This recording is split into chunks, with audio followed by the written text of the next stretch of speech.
Welcome to Kavitha சமையலறை. இன்றைக்கி நம்ம நல்ல ஒரு லஞ்ச் மெனு பார்க்கலாங்க.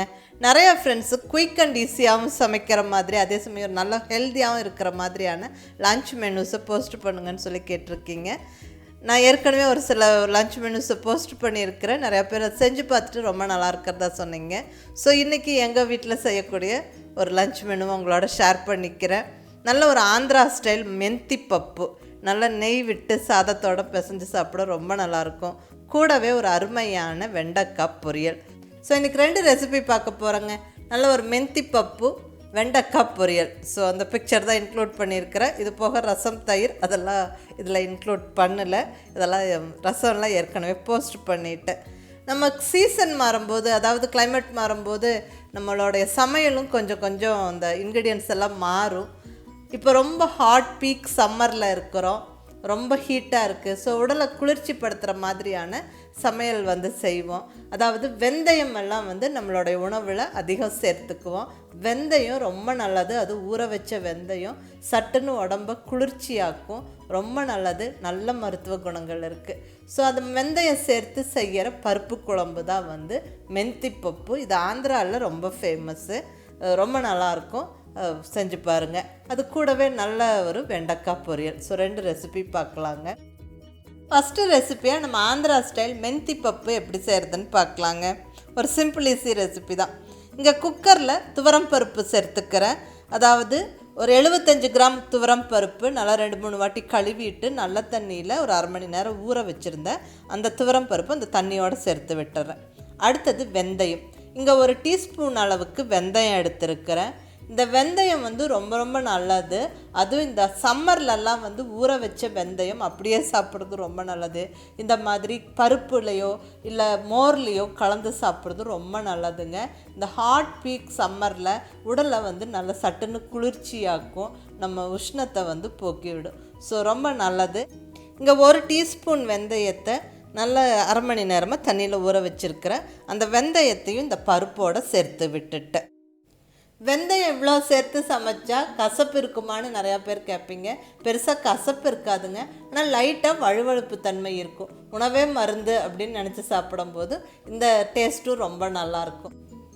சப்போஸ் இவ்வளோ வெந்தயம் வேண்டான்னு நீங்கள் யோசிச்சிங்கன்னா ஒன்றும் பிரச்சனை இல்லைங்க. ஜஸ்ட் ஒரு அரை ஸ்பூன் வெந்தயம் போட்டுக்கோங்க. அதுவும் ரொம்ப நல்லது, ரொம்ப நல்லாயிருக்கும். இப்போ இது கூட ஒரு 4 பல் பூண்டு சேர்த்துக்கிறேன். கூடவே ஒரு பச்சை மிளகாய், 2 தக்காளி பொடியாக நறுக்கி சேர்த்துக்கிறேன். தக்காளி நாட்டு தக்காளியாக இருந்தால் ரொம்ப நல்லது. ஏன்னா இந்த பருப்பில் நம்ம புளி சேர்க்க போகிறது இல்லை, வெறும் தக்காளியோட புளிப்பு மட்டும்தான். ஸோ முடிஞ்ச வரைக்கும் நாட்டு தக்காளி சேர்க்கும் போது புளிப்பு நம்மளுக்கு சரியாக இருக்கும். ஸோ நல்லா தக்காளி சேர்த்து விட்டு தேவையான அளவு தண்ணி விட்டு கூடவே அரை ஸ்பூன் அளவுக்கு மஞ்சள் பொடி சேர்த்து நல்லா கலந்து விட்டுட்டு நம்ம குக்கரை லிட்டு வச்சு க்ளோஸ் பண்ணி ஒரு 3 விசிலுக்கு குக் பண்ணி எடுத்துக்கலாம். பருப்பு தக்காளி எல்லாம் நல்லா வெந்திருக்கும்.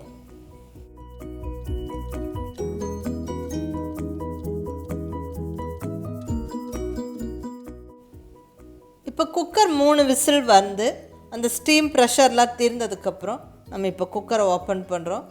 பாருங்கள், பருப்பு தக்காளி எல்லாம் நல்லாவே வெந்துருச்சு. இதை லைட்டாக மத்து வச்சு கடைஞ்சி விட்டாலும் சரி, இல்லை கரண்டி வச்சு இப்படி அழுத்தி கலக்குனாலுமே நல்லாவே மசிஞ்சிருங்க. ஏன்னா நம்ம குக்கர்லேயே நல்லா மசிஞ்சு அது வெந்துருச்சு. ஸோ லைட்டாக கலந்து விட்டுருங்க. இப்போ பருப்பு தக்காளி எல்லாம் நல்லா வெந்து ரெடியாக இருக்குங்க. அடுத்ததில் இதில் முக்கியமாக நல்ல ஒரு தாளிப்பு சேர்க்கணும். அந்த தாளிப்பு எப்படின்னு பார்த்துடலாங்க. இங்கே ஸ்டவ்வில் கடாய் வச்சாச்சு. கடாய் சூடானதுக்கப்புறம் 2 ஸ்பூன் தேங்காய் சேர்த்துக்கிறேன். பர்டிகுலர்லி இந்த மாதிரி கடையல் குழம்பெல்லாம் செய்யும்போது தேங்காய் சேர்த்து தாளித்து பாருங்கள், ரொம்ப நல்லா டேஸ்ட்டாக இருக்கும். 2 ஸ்பூன் தேங்காய் விட்டு அதில் அரை ஸ்பூன் சீரகம், அரை ஸ்பூன் வர கொத்தமல்லி சேர்த்து நல்லா பொரிஞ்சதுக்கப்புறம் நல்ல ஒரு 2 கொத்து ஃப்ரெஷ்ஷான கருவேப்பிலை, கூடவே 2 வரமிளகாய். இப்போ ஒரு 10 to 15 சின்ன வெங்காயம் நல்லா 2 கட் பண்ணி அதுவும் சேர்த்து நல்லா வதக்கி விட்டுருங்க. பர்டிகுலர்லி இங்கே சின்ன வெங்காயம் சேர்க்கும்போது டேஸ்ட்டு ரொம்ப நல்லாயிருக்கும். சப்போஸ் இல்லைன்னா பெரிய வெங்காயம் சேர்த்துக்கோங்க.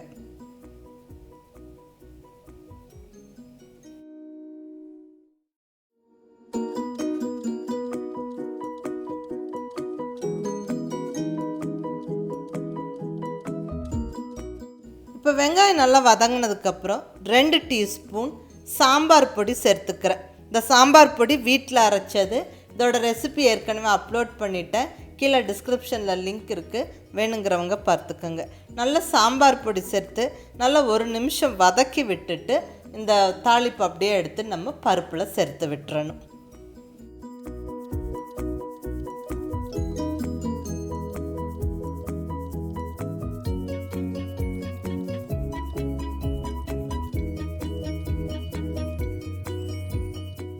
நல்ல கமகமன்னு வாசனையோடு இருக்கிற தாளிப்பை நல்லா பருப்பில் சேர்த்தாச்சு.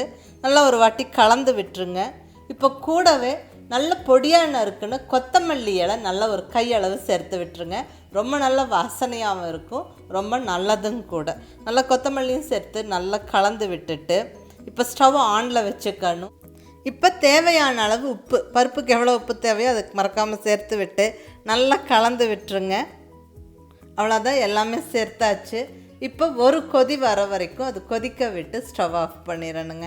அவ்வளோதாங்க, நல்ல சுவையான மெந்திப்பப்பு வெந்தயம் சேர்த்து செய்யக்கூடிய இந்த பருப்பு கடையல் குழம்பு ஜம்முன்னு ரெடி ஆகிருச்சு.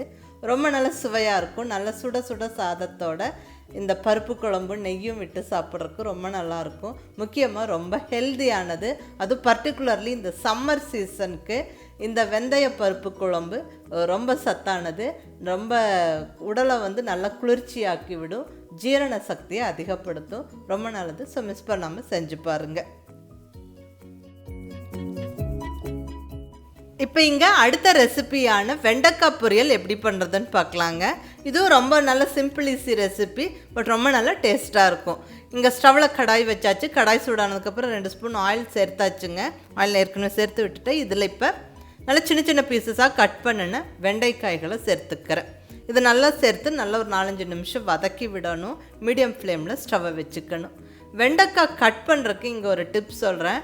வெண்டைக்காய்களை ஃபஸ்ட்டு நல்லா கழுவிட்டு நல்ல டவல் வச்சு அந்த ஈரம் போக தொடச்சிட்டு அதுக்கப்புறம் கட் பண்ணி அதுக்கப்புறம் வதக்கி நம்ம குழம்போ பொரியலோ பண்ணும்போது ரொம்ப நல்லாயிருக்கும் டேஸ்ட்டு.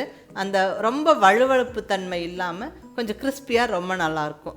ஸோ நல்லா டவல் வச்சு தொடச்சிட்டு அதுக்கு ஈரம் இல்லாமல் வெண்டைக்காய்களை வதக்குங்க. இப்போ நல்லா வதக்கிடலாம். ஒரு 3-4 நிமிஷம் மீடியம் ஃப்ளேமில் ஸ்டவ்வை வச்சுட்டு நல்லா வதக்கி விடணும்.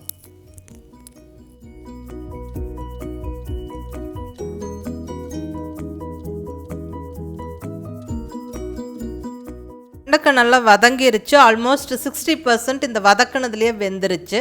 இதை ஒரு செப்பரேட் பிளேட்டில் நம்ம எடுத்து போட்டு வச்சுட்டு அதுக்கப்புறமா நம்ம வெங்காயம் மிளகாயெல்லாம் சேர்த்து பொரியலாக தாளிக்கும் போது ரொம்ப நல்லாயிருக்குங்க. இப்போ ஸ்டவ்வில் கடாய் வச்சாச்சு. கடாய் சூடானதுக்கப்புறம் 1 டேபிள் ஸ்பூன் ஆயில் சேர்த்துக்கிறேன். ஆயில் கொஞ்சம் சூடானதுக்கப்புறம் 1 டீஸ்பூன் கடுகு உளுந்தம்பருப்பு, 1 டீஸ்பூன் கடலைப்பருப்பு சேர்த்து நல்லா பொரிய விட்டுடலாம்.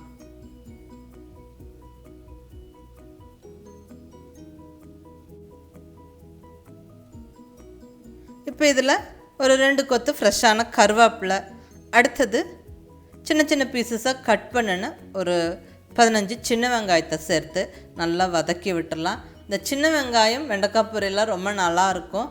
நல்லா கொஞ்சம் நறுக்கு நறுக்குன்னு இருக்கும். சப்போஸ் சின்ன வெங்காயம் இல்லைன்னா நீங்கள் பெரிய வெங்காயம் சேர்த்துக்கோங்க.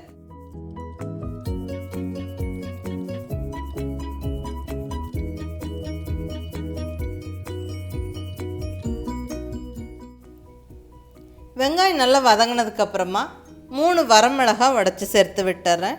இதுவும் நல்லா வதக்கி விட்டுறலாங்க.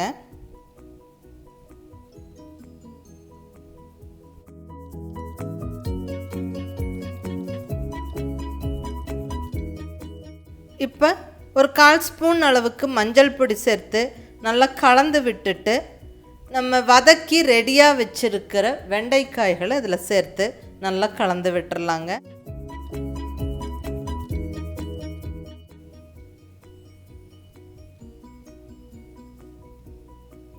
இப்போ தேவையான அளவு உப்பு சேர்த்து நல்லா 1 நிமிஷம் வதக்கி விட்டுறலாம்.